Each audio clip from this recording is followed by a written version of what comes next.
Welcome to the Traveling Professors. I'm Professor Bob. And I'm Professor Sheri. And together we are the Traveling Professors. Welcome to show number 112L, which is the last of our hotel series for our vacation in 2023. This time we are back at Edinburgh, this time to stay for 3 days. So we'll be staying at the Old Waverly Hotel, which is directly across the street from the train station and very centrally located to do a lot of visiting in Edinburgh. So we're going to look at the hotel, and then we're going to do our usual walk around the city that we did that first day. Well, here's our map of Scotland, and this is the route that we were supposed to take to go to Edinburgh. We had a little problem. Actually, it's the biggest problem that we had. One of the things that happened, and I've mentioned this before, is that they were having train strikes like once a month or every so often, and they'd scheduled one like a week after they'd had the last one. But we were in Scotland,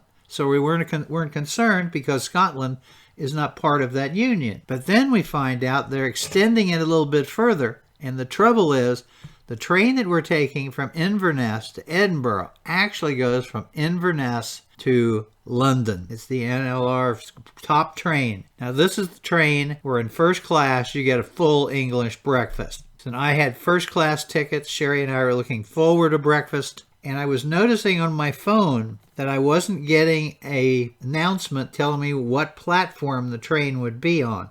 Didn't say it was canceled. It just didn't give me a platform. So we went to the train station early, and it wasn't even on the board. Well, at that point, there were people there, and they said, well, what's going to happen is the train is just not going to go because it can't go all the way to London. But they had made arrangements so that the people that were going somewhere else, they could take a bus, and then the people in first class would take a direct bus to Edinburgh. Well, there's no breakfast, and I'm sorry, I did not buy a first class ticket to take a bus. So I opted to go into the station people, and I saw another ScotRail train, and I said, is that running? And they said, yes, that's running. And so we just simply bought tickets for that train. So we did not follow this route. We followed this route. It came down to this crook right here. Then we go way over here, just north of Glasgow, and then we come across. Well, eventually, NLR refunded my money, so I actually came out all right on it. But I thought I'd show you this picture because when they decided they were going to put the people on to Edinburgh on a bus, they didn't even bring the bus to the train station. These are my fellow passengers who are now going to have to walk 3 blocks with their luggage to get on the bus to take them to Edinburgh. So that was not the best of all possible worlds. Now here's our train. We got first class here, but we didn't get anything really fancy. And so this, once again, beautiful, beautiful trip. These are some of the lochs and rivers that we went around, and then ultimately we come on to the Firth of Forth as we're heading into Edinburgh. And you can see it's kind of cloudy here and foggy. And we come into the same station, the gigantic Waverly station, and we get off the train. We've been in here. We know how to get around now. So we go down the escalator and head out to the street. There's where we come up out of the bowels of the station. And then we will walk across the street and down a half a block to our hotel. Now here is the map that we have of Edinburgh, and so you can see we came out of the Waverly station right through here, and our hotel is right here, right across the street from the Sir Walter Scott Monument. So that is an excellent location. And then here's the view as we're crossing the street. Now this is a tremendous hub. I mean, buses are all over the place. There's a tram line that runs here. And you would think, oh, that's got to be a terrible place to have a hotel because it's so noisy. Now, those things are soundproof. We didn't hear anything. It was wonderful. But I will tell you this, that when we decided to go back to the airport, we didn't take a taxi because the airport bus stopped right on the corner. Now, here's a full shot of the entire hotel. And so just around this corner here, every 20 minutes, a airport bus heads off to the airport for £9 each. It's a real bargain. So we go down the street to get into the hotel. There's the entry. It's kind of misleading because the hotel's all over, but you see all these other shops that are down on this level. We have to come in the front, and we have to go up a very short flight of stairs to a landing, and then go up that landing to the first story. And then here is the check-in point. And so this is where we checked in. The room that you see straight ahead is both a lounge area, and it is also where they serve breakfast, lunch, and dinner. And Sheri and I will actually eat here most of the time. They have a nice menu, and it's fun to sit on the outside and look at the windows and look outside and see what's going on. And then it goes further back up here, and there's one of the waitresses, and of course there's a bar there as well, so you can get your choice of drink. I was enjoying Scotland because they have hard cider. So I love hard cider. And then here's a view out the windows. Here you can see the Sir Walter Scott Monument. And this is the type of weather that we expected the whole 3 days that we were in Edinburgh. We got surprised the next day, but you'll see that when we start on that part of the trip. And then here's a view, another one with the buses. I mean, you can go anywhere pretty quickly. The main bus station is actually down the street about 2 blocks. So anyway, we check in. We go down the hall. I know this is a little blurry, but anyway, this is the elevator. We did not have to walk up the stairs for that. The inside of the elevator. We come up to the 5th floor, and our room is just before you get to this next segment. So we're right over here on the left-hand side. 504. So we walk in. It's a double bed. It's small, but it worked out pretty well. There's the bathroom. We'll see that in a minute. But there's a view of the room as you come in. Then here's the bathroom. Nice shower tub. Really no view. The view is out on an alley, and as you can see, the pigeons are usually pretty proficient, and that's the only noise that we heard periodically. It was warm there, and we actually had to keep the window open most of the time with a fan to keep the room cool enough. And then there's our double bed. So it's very comfortable. We paid, I think it was £170 a night to stay here. Excellent. But again, if it's just, you look at the map and you can see where the castle is, and you can see the Golden Mile down to Holyrood Abbey, and excellent choices of where to stay. And the only strange thing about this is you see this green area here. It's a train station in the green area, and it looks like, wow, this is easy to walk. It's not very far. Well, the problem is where the castle is, and this section to the south, that is the old town, and this is the new town up here across the street from the train station. And this area in the middle used to be just kind of a swamp, and they finally drained the swamp, turned it into a park, and did some other things, and obviously the train station. But to get from one side to the other, you have to go way down and climb back up. This is a climbing exercise. And even if you're at the castle, if you're down at Holyrood Abbey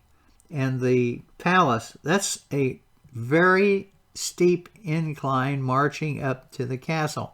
If you start at the castle, it's all downhill. So what we're going to do now is we're going to basically leave our hotel. We're going to walk up here to Andrews Square, and then we're going to come back by the hotel, and then we're going to walk down the street to almost to the end here at St. John's Church, and then we're going to go down and wander through the park area, Princess Street Garden as they call it. And you have 2 museums, the National Gallery of Art, and then there's another modern art museum. And then of course you have the train tracks, and you come back up to the hotel. So we'll give you an idea of what's going on. Now, one of the first things they have to do is I have special tickets for transportation. They have the off and on bus here, but they have one company has a special. They actually have 3 different types, and we have the Cadillac of them, which we'll show you later. But I have to go down the street and get those tickets. So our ticket area is right here by St. Andrew's House. So I have to go down there and get tickets. So leaving the hotel, back down that way, I'm walking up to deal with the tickets. So there's the train station. If you want to spend your money on a really fancy hotel, the Balmoral Hotel in here is absolutely spectacular. But I think the rooms start at $500 a night. Well, we see a horse in this picture, and they have their Wellington. Here is the Wellington statue, and I was amazed to find that he has a cone on it. Well, the locals said that there's a contest now between Glasgow and Edinburgh to see who can mess up Wellington as much as the other. So we get down to the end of the street, and there's the Majestic double-decker bus. Now, the Majestic double-decker bus is one of 3 different colors. There's a green one and there's a red one. There's a red one that goes around. They have a recorded message that you can listen to if you want to. The green one is one where they have an actual guide there that you can ask questions and things. And then this one, it also has a special guide, but it only goes to, it has 3 main stops. It does a regular route. Here's the map. So the first stop, here's where you get on, okay? And then you end up going to Edinburgh Castle. And then you can then go to the Holyrood Palace House. And then you can also go to the Royal Britannia Yacht and, of course, the Royal Botanical Garden. And it stops in these other locations as well. The thing about this is there is a ticket for Edinburgh. There is a ticket for Holyrood. There is a ticket for the Royal Yacht. Your ticket that you buy, and this is like a 2-day ticket that you buy for Edinburgh, through this company, it's free to go into Edinburgh, Holyrood, and the yacht. We believe that we saved as much money for buying the tickets for 2 days, and I think it was like £90 for the 2 days. That's what it would cost to get into any of these places. So it was really, really an easy way to travel. And in particular, Edinburgh Castle, because they require you to come at specific times to control the number of people that are in the castle. So that's why I went down the first night to get the tickets, because they'll ask you, when do you want to go? And I want to be there as soon as it opens. So they had the tickets,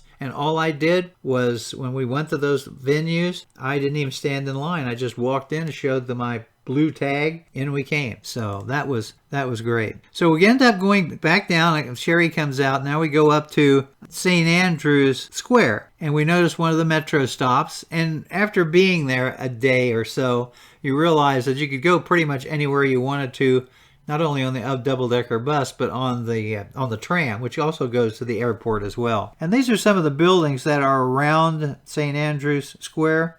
This one is particularly interesting because a close-up of the far right-hand corner shows it is a Sotheby's auction house. Then you have the monument in the middle of the St. Andrew's Square. We go all the way around the other side and then head towards the wonderful Sir Walter Scott monument. Now, you know that's free to see, but you can climb all the way to the top for a nice view if you would like, but that costs you some money. So then what we're going to do now is we're going to walk down and then go through the park area and then come back. So we walk down to where the museums are located, and you can see the modern art gallery with the interesting decorations on it. The other museum, the National Gallery of Art's behind it. And of course, everywhere you go, you can see Edinburgh Castle. So you'll see it all the time, and you'll see lots of pictures. So this is we're about halfway down where we were headed, down the street, down Princess Street. And we would have, if we continued straight into this area of churches and steeples, there is a spot where you can go down into the town of Dean, which is almost like a medieval town. But we did not have the stamina for that. We were a little tired to do that. We're going to do that another time. Have to come back. So we then cross the street and head down into the park.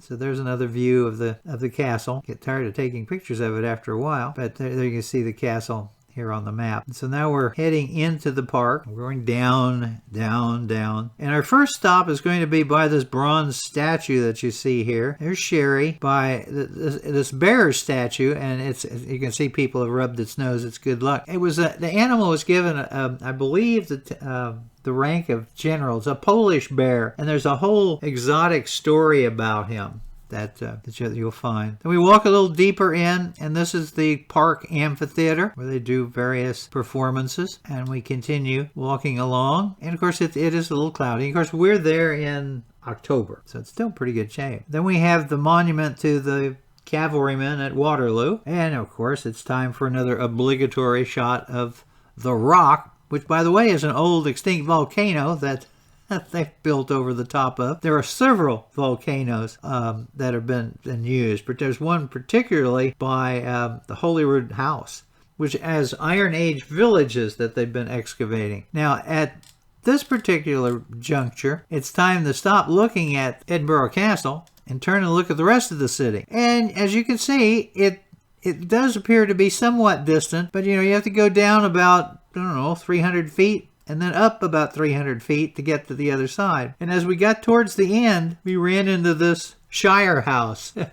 It's actually the caretaker's house for the gardens. And then Sheri went a little further down to see what was going on. And then we came back up and out. And this is the street that you would take to go into the other section, the old area. And we walked down to the corner. So we walked through. There's the one art museum, the modern one, and then there's the other museum. And then going to the back, they have a nice little portico that you can look out. You can get an idea of how far down it goes, looking at some of the other buildings. And then that's looking straight across. There's the train station, as you can see over here. And they also have this wonderful bronze map of what's all of the different buildings located there. And there are places, there are restrooms, there are places you could get food if you want to do. So we've now reached the point we're back behind the Scott Memorial, and we'll take one picture back looking towards the castle. So we've covered quite a bit of ground through here. Nice, relaxing, and walk to see what was going on. And tomorrow we're headed to Edinburgh Castle and Holyrood Palace, as well as a lot of different places. So here we are at the picture of us that was taken when we were at the center of Edinburgh Castle. But that's another time. Sheri and I hope you enjoyed the tour. Please come by our YouTube channel at Bob Packett, and please subscribe and leave some comments. Thank you very much. I've been doing podcasting on history for over 15 years. I've got over 4,000 shows, and I've done CDs, which of course can be sent out as USBs. So if you would really like to get more on history for free, then come by my website, as you see here, historyaccordingtobob.com, and see what's there. So thank you very much again.